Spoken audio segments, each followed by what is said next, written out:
जय सद्गुरुदेव जय पद शरणं श्रेयस्वरूप चरणों शरणं।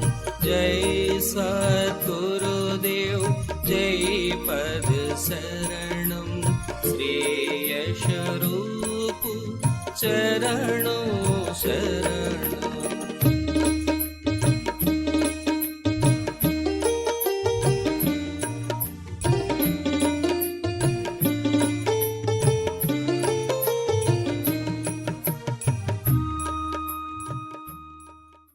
तो ये देखा हमने कि सोना बहुत जरूरी है, इस शरीर को सुलाना बहुत जरूरी है, रेस्ट देना बहुत आवश्यक है।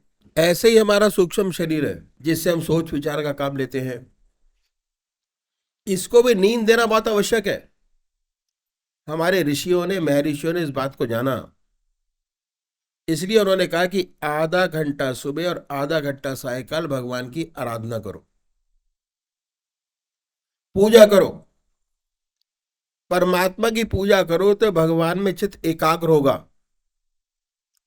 चित्त निरोधक अवस्था प्राप्त होगी, अपने आप आएगी। मन विचार शून्य हुआ कि निष्क्रिय हुआ। जैसे आपने इंद्रियों को निष्क्रिय किया सोकर, उसी प्रकार मन को भी ध्यान करके निष्क्रिय कीजिए। भगवान को मानिए या ना मानिए कोई फर्क नहीं पड़ता। अपनी हस्ती को तो आप मानेंगे, आपका एग्जिस्टेंस है और इसका सच्चा डेवलपमेंट करना आपकी ड्यूटी है। भगवान हमारी पूजा का भूखा नहीं है, जो आप कर रहे हैं अपने लिए कर रहे हैं। अगर आप अपना सच्चा डेवलपमेंट चाहते हैं तो जिस प्रकार शरीर को रेस्ट देना जरूरी है, उसी प्रकार मन को भी रेस्ट देना जरूरी है।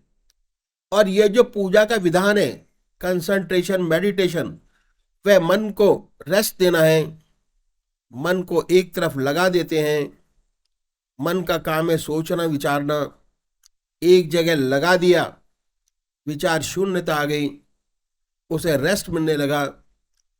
और जब मन को रेस्ट मिला तो क्या हुआ, उसका सीधा संबंध आत्मा से हो गया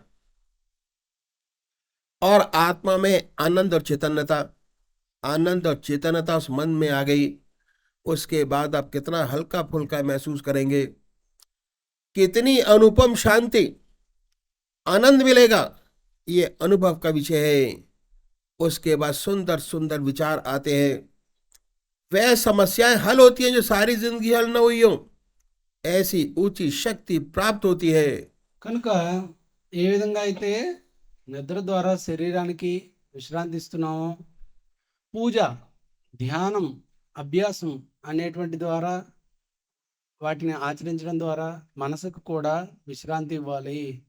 మన మహాత్ములు, యోగులు అందరూ కూడా చెప్పింది ఏమిటి అంటే, మనసుకి కూడా రోజులో కొద్దిసేపు విశ్రాంతి ఇవ్వాలి. అది మీరు పూజ అనుకోండి, ధ్యానం అనుకోండి, లేదా ఏదైనా అనుకోండి. అసలు మీరు భగవంతుని నమ్మండి, నమ్మకపోండి, కానీ మనసుని ఏదో ఒక దాని మీద తప్పనిసరిగా ఏకాగ్రచిత్తం చెయ్యాలి. ఎందువలన, మనసు ఎప్పుడైతే విశ్రాంతి తీసుకుందో, ఎటువంటి ఆలోచనలు రాకుండా సంసారం గురించి కానీ, వ్యాపారం, వ్యవసాయం, ఇంట్లోని బాధలు, బంధువులు, స్నేహితులు, మిత్రులు ఎవ్వరి గురించి కూడా ఆలోచించకుండా ప్రశాంతంగా ఆలోచన రాహిత్య స్థితిలోనికి ఎప్పుడైతే మన మనసు వెళ్ళిందో, అది పూర్తి విశ్రాంతి స్థితిలోకి వెళ్తుంది. అప్పుడు మన మనసుకి సరాసరి ఆత్మతో సంబంధం ఏర్పడుతుంది. ఇందాక మనకి గురుదేవులు చెప్పినట్లుగా ఆ ఆత్మలో ఉన్నటువంటి చైతన్యతం, ఆనందం ఏదైతే ఉందో అది మనసు పొందుతుంది. ఆత్మిక ఆనంద స్థితిలో, ఆనందమయ అవస్థ స్థితిలో కొద్దిసేపు ఉన్నా సరే ఆ మనసు చాలా చక్కగా, ఎంతో తేజస్సుగా తయారవుతుంది. చక్కటి ఆలోచనలు వస్తాయి. మానసికంగా మనిషి చాలా దృఢంగా ఉంటాడు. ఈ విధంగా విశ్రాంతి ఇవ్వడం ద్వారా పూజ కానీ, ధ్యానం కానీ, అభ్యాసం కానీ, ఉదయం కొద్దిసేపు, సాయంత్రం కొద్దిసేపు మనసుకు విశ్రాంతి ఇవ్వడం ద్వారా ఈ అభ్యాసం చేయగా కొద్ది రోజులకి చాలా సంవత్సరాల నుంచి కూడా పరిష్కారం ఉన్నటువంటి ఎన్నో సమస్యలు వాటంతట అవే తీరిపోతుంటాయి. మనిషి మానసికంగా చక్కగా దృఢంగా తయారవుతాడు. ఎప్పుడైతే మన మనసులో, మన లోపల ఆనందంగా, సంతోషంగా ఉందో, అది మన ముఖంలో తప్పకుండా స్పష్టంగా కనబడుతుంది. ఆనందంగా ఉన్న మనిషి, మనస్సు చక్కగా చలాకీగా ఉన్నవాడు శారీరకంగా కూడా చాలా ఆనందంగా, ఆరోగ్యంగా ఉంటాడు. కనుకనే మన మహాత్ములు ఏమని చెప్పారు?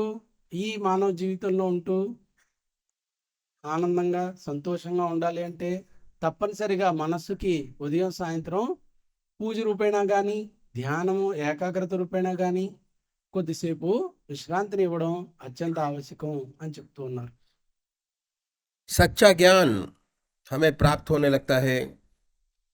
धीरे धीरे आप जान जाते हैं कि आप क्या हैं, और जब हमें अनुभव होता है कि हम क्या हैं, तो वास्तविक हमको अपना स्वरूप दिखाई देने लगता है कि हम कोई गैर नहीं है, हम सभी हैं। जितने ऊंचे संत हुए सबने इस बात को जाना, और उनका अंतिम निष्कर्ष यही रहा।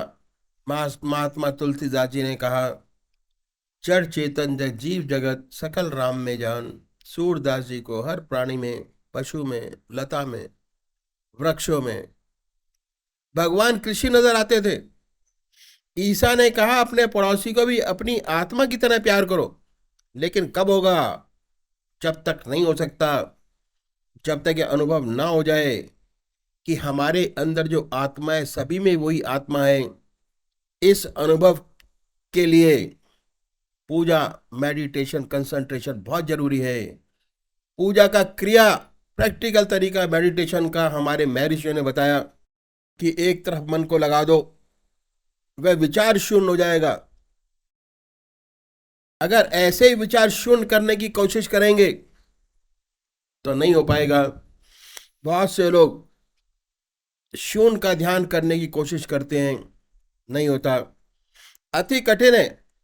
यदि मन विचारों से शून्य होगा, उसका सीधा संबंध आपकी आत्मा से हो जाएगा। सुंदर सुंदर भाव पैदा होंगे। फिर चाहेंगे कि संसार में जितने लोग हैं सब आनंद से रहें, सब सुखी रहें, दुख संसार से मिटे। दूसरे की सेवा करने के लिए आप अपने जीवन को नौछावर कर देंगे। ఈ మనస్సుని ఏకాగ్రం చేయడం కోసం, విశ్రాంతి ఇవ్వడం కోసం ఏదో ఒక దాని మీద ఏకాగ్రతతో ఉంచాలి.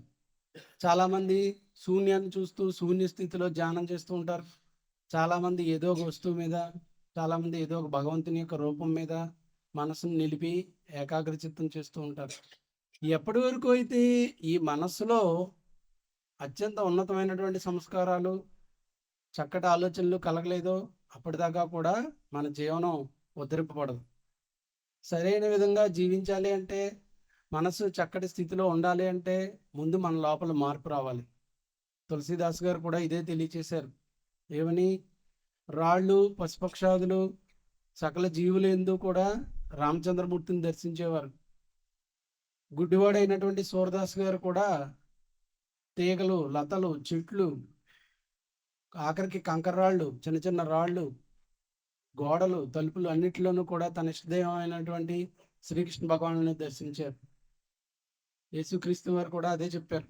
మీ వలె, మీ కుటుంబ సభ్యుల వలె మీ ఇతరులను కూడా ప్రేమించాలి, ఆదరిస్తూ ఉండాలి అని. ఆ భావన ఎప్పుడు కలుగుతుంది అంటే, మన మనసు ఎప్పుడైతే ఉన్నత స్థితిలోకి వెళ్తుందో అప్పుడే అటువంటి విశ్వమానవ ప్రేమ అటువంటి ఉన్నత స్థితికి వెళ్తుంది. ఆ స్థితికి వెళ్ళాలి అంటే ముందు మన మనసులో, మన ఆలోచన యొక్క స్థితిలో మార్పు రావాలి అని చెప్తున్నారు గురుదేవులు. ये मेडिटेशन बहुत आवश्यक है। कहा है कि जब मन को नींद आ जाती है, आत्मा को ही नींद आती है।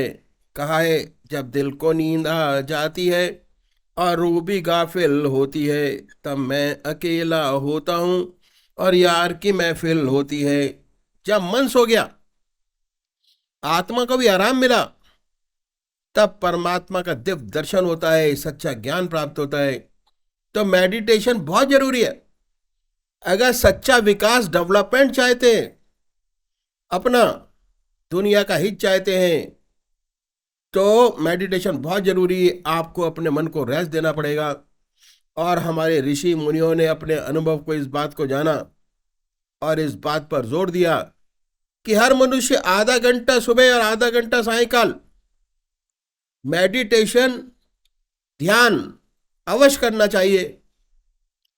हमारे महर्षियों ने बताया कि चाहे आप गृहस्थी हो चाहे सन्यासी, कोई भी आधा घंटा प्रातः काल संध्या वंदना अवश्य करनी चाहिए और आधा घंटा सायंकाल। ये 2 समय निश्चित कर दिए कि मेडिटेशन अवश्य करें। और हमारे देश में 99% लोग परमात्मा को मानने वाले हैं, ईश्वर को मानने वाले हैं और अपने किसी ना किसी ढंग से पूजा में मेडिटेशन करते हैं। बहुत से लोग आधा घंटे से ज्यादा भी करते हैं। यदि हम उनसे पूछें इस पूजा का क्या लाभ, तो 4 बात बताने के खामोश हो जाते हैं। पहली बात यह है कि ईश्वर का नाम लेना अच्छी बात है। हमारे घर में मंदिर है, हमारे दादाजी पूजा करते थे, हमारे पिताजी पूजा करते हैं, हम करते हैं और हमारे देखा देखी हमारे बच्चे भी करते हैं। ईश्वर परस्त है, अच्छा है, और आपसे ज्यादा क्या चाहते हैं? अगर उनसे पूछें कि इससे कोई आंतरिक लाभ हुआ, ऐसे बहुत कम लोगों के जो ये कहेंगे कि हाँ हुआ। तो इन संतों ने कहा कि हम एक ऐसा तरीका बतलाते हैं, यदि आप इस तरीके से पूजा करेंगे आपको विशेष लाभ होगा। और उन्होंने ऐसा तरीका बताया यूनिवर्सल, जिसे हर कोई अपना सके, चाहे किसी भी धर्म का मानने वाला हो, किसी भी धर्म का अनुयायी हो, अपने धर्म के मत पर चलते हुए कर सके। ऐसी बात बतलाई, वो तरीका मैं आपके सामने रखूंगा। కనుక ఈ మనస్సు ద్వారా పూజ చేసే విధానాన్ని గురుదేవులు తెలియజేస్తున్నారు. మనలో చాలామంది 99% మంది పరమాత్మని భగవంతుని నమ్మేటువంటి వాళ్ళమే. చాలామంది ఇళ్లలో దేవుడి మందిరాలు ఉంటాయి, పూజ చేస్తూ ఉంటాం ఉదయం సాయంత్రం కూడా. ఈ పూజ చేయడం వల్ల కలిగేటువంటి ఆనందం, సంతోషం ఏమిటి అంటే, చాలామంది ఏం చెప్తారంటే, ఏముందండి మా తాతగారు పూజ చేసేవారు, మా నాన్నగారు చేసేవారు, మేము చేస్తున్నాం, మమ్మల్ని చూసి మా పిల్లలు మా మనవలు కూడా చేస్తారు. కొంతమంది ఏమంటారు, మా ఇంట్లో ఎప్పటి నుంచో దేవుడి మందిరం ఉందండి, ఉదయం సాయంత్రం పూజ చేస్తాం అంటారు. కొంతమంది భగవంతుని పూజ చేయడం మంచిదే కదండి, దానివల్ల మంచి మంచి నడవడిక వస్తుంది అని. మరి ఈ విధంగా మనం రోజువారీ చేసేటువంటి సాధారణ పూజ వల్ల మీకు ఎప్పుడైనా సరే ఎవరికైనా ఆనందం కలిగిందా, మనసులో సంతోషం ఆనందం కలిగిందా అంటే చాలా తక్కువ మంది మాత్రమే అవును అని చెప్తారు. ఎందువలన?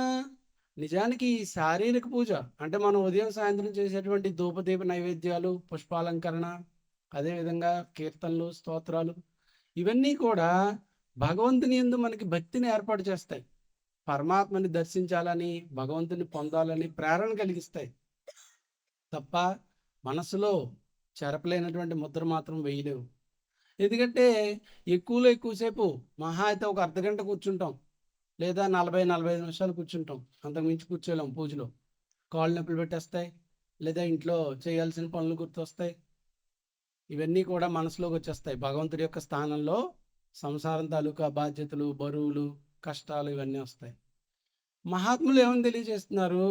అసలైన పూజ, నిజమైన పూజ అంటే దాని యొక్క ఆవశ్యకత ఏమిటి? ఆనందం కలగాలి. పూజ చేస్తే సంతోషం కలగాలి, ఆనందం పొందాలి. దీనికోసం మహాత్ములు ఏమని తెలియజేశారు? మనస్సుని ఎప్పుడైతే పరమాత్మ చరణాలపై లగ్నం చేశారో, శరీరాన్ని కాకుండా మనసును తీసుకెళ్ళి పరమాత్మ యొక్క ధ్యానంపై, ఆయన యొక్క జ్ఞాపకాలపై లగ్నం చేయాలి. అప్పుడు మీరు ఎంతసేపు చేస్తున్నా సరే శరీరం ప్రపంచం తాలూకు పనులు చేస్తూ ఉంటుంది. ప్రత్యేకించి మీరు పూజ కోసం సమయం ఏమీ కేటాయించవలసిన అవసరం ఉండదు. ఉదయం సాయంత్రం నియమిత రూపంలో కూర్చుని భగవన్నామం లేదా ధ్యానం మనసు ద్వారా చేయాలి, శరీరం ద్వారా కాదు. ఎప్పుడైతే మనస్సు పరమాత్మ చరణాలపై లగ్నమైందో అది విశ్రాంతి స్థితిలోకి ఎత్తుంది. ఇందాక చెప్పినట్లుగా ఎటువంటి ఆలోచనలు రావు. ఇంట్లో ఆలోచనలు కానీ, బయట ఆలోచనలు కానీ, వ్యాపారం, వ్యవసాయం, ఆఫీసు తాలూకా ఆలోచనలు కానీ ఏవి కూడా కొద్దిసేపు అయ్యేసరికి శూన్య స్థితిలోకి వెళ్ళిపోతుంది. అటువంటి మనస్సు ఆత్మలో ఏకాకారం చెంది ఆత్మతో సంబంధాన్ని ఏర్పరచుకుంటుంది. అప్పుడు ఇక మీరు మీ ఇష్టదేవం తప్ప వేరే వ్యక్తి ఎవ్వరూ ఉండరు. అంత గొప్ప స్థితికి చేరుకుంటుంది. అప్పుడు ఆ ఆత్మిక ఆనందం స్వయంగా ఎవరికి వారు ఇది ఆచరించి అనుభవపూర్వకంగా తెలుసుకోవాల్సినటువంటి విషయం అని చెప్తున్నారు గురుదేవులు. మాటల ద్వారా ఎంతసేపైనా వర్ణించవచ్చు, ఎంతసేపైనా సరే విడమర్చి చెప్పవచ్చు. కానీ ఈ విధానాన్ని ఆచరించి మనఃపూర్వకంగా ఆనందాన్ని, ప్రశాంతతని, శాంతిని పొంది తెలుసుకోవాల్సినటువంటి విధానం ఇది అని చెప్తున్నారు. నియమిత రూపంలో తప్పనిసరిగా మానవ జన్మ ఎత్తినందుకు, విశేషించి పరమాత్మ మనకి ఈ శరీరాన్ని ప్రసాదించినందుకు, గృహస్థులు అయినటువంటి మనం సన్యాసులకే కాకుండా పరమాత్మను పొందేటువంటి మార్గం సంసారులకు కూడా ఒకటి ఉంది అని మన మహాత్ములు తెలియచేస్తూ ఉన్నారు. మీ ప్రపంచం తాలూకా ఎటువంటి సమయం వృధా కాకుండా మీ ఇంట్లోని పనులు, బయట పనులు, మీకు దైనందిన కార్యక్రమాలు అన్నీ చేసుకోవడానికి కావాల్సిన సమయాన్ని మీ దగ్గర ఉంచుతున్నారు. మీ విలువైన సమయాన్ని ఏమీ కూడా ఖర్చు పెట్టమని చెప్పట్లేదు. కేవలం ఖాళీ సమయం ఏదైతే ఉందో దాన్నే భగవన్నామానికి, ధ్యానానికి అర్పించమని చెప్తూ ఉన్నారు మహాత్ములు. మరి ఆ ఖాళీ సమయం ఎక్కడుంది, ఏమిటి, ఏ ఏ సమయాల్లో పూజ చేయాలి, ధ్యానం చేయాలి అనేది గురుదేవులు తెలియజేస్తారు. दो प्रकार के व्यक्ति हैं. व्यक्ति दो प्रकार के, एक साकार पुजारी, दूसरे निराकार. बहुत पुराने जमाने से चले आ रहे हैं, नई बात नहीं. इनमें आपस में झगड़े भी होते हैं, वाद विवाद भी होते हैं, लेकिन ये सब होते हुए आज तक दोनों कायम हैं. बात ऐसी है कि आपको साकार पुजारी भी नजर आएंगे और निराकार भी. ऐसी बात है कि मनुष्य का स्वभाव कुछ ऐसा ही है. किसी को चेहरे से प्यार होता है, मूर्त से प्यार होता है, मूर्ति से प्यार होता है, शक्ल से प्यार होता है. कुछ ऐसे भाई लोग हैं जिन्हें शक्ल से प्यार नहीं होता, जिन्हें मूर्ति से प्यार है, मूर्त से, शक्ल से, वह साकार पुजारी. जिन्हें मूर्त से प्यार नहीं होता वह निराकार. इन संतों ने दोनों के लिए रास्ता बताया. क्या बताया? कि जो साकार पुजारी है उनका प्रथम कार्य एक इष्ट का निश्चित करना. परमात्मा का स्वरूप निश्चित करना. आपकी आत्मा सबसे बड़ा गुरु है. आप अपनी आत्मा से पूछिए कि भगवान की कौन सी मूर्त आपको सबसे ज्यादा प्यारी लगती है, जिसमें आप भगवान की सबसे ऊंची भावना डाल सकते हो. उसे अपनाइए, उसे अपना इष्ट माने, उसी की पूजा करें, उसी का ध्यान करें, उसी की याद करें और उसको कभी भूले नहीं. ऐसा नहीं कि कभी आप राम की पूजा करें, कभी कृष्ण की, कभी माँ की. अगर रोज रोज बदलेंगे तो इसका विशेष लाभ आपको नहीं होगा. दरअसल में पूजा का जो मकसद है वो चित्त की एकाग्रता प्राप्त करना है. और उससे ऊपर उठे तो मैं ये कहूंगा कि विचार शून्य अवस्था प्राप्त करना. ऐसी हालत जिसमें विचार शून्यता आ जाए जब भी हो सकता है जब आपका एक इष्ट हो. इसलिए जितने आज तक साकार पुजारी हुए एक इष्ट के उपासक थे और भगवान का एक स्वरूप उनके सामने था. तो तुलसीदास जी भगवान राम के उपासक थे, ऐसे ही सूरदास भगवान कृष्ण के उपासक थे. और उन्होंने लिखा है कि दर दीवार दर्पण भय, जित देखो तित तोए, काकर पाथर ठीकरी भय आरसी मोए. कंकड़ों में, पत्थरों में उन्हें भगवान कृष्ण नजर आते थे. इस तरह जितने भी साकार भक्त हुए एक इष्ट के उपासक थे. इसलिए साकार पुजारी, साकार पूजा करने वालों को मेडिटेशन करने के लिए एक इष्ट निश्चित करना बहुत जरूरी है. वो भी वो जिसको आपकी आत्मा कबूल करे. उसी से सच्चा मेडिटेशन होगा, चित्त की एकाग्रता हो सकेगी. अगर आप बार बार बदलेंगे तो चित्त की एकाग्रता ना हो पाएगी. अब पूजा का जो असली मकसद है चित्त की एकाग्रता प्राप्त करना, वो नहीं हो पाएगा.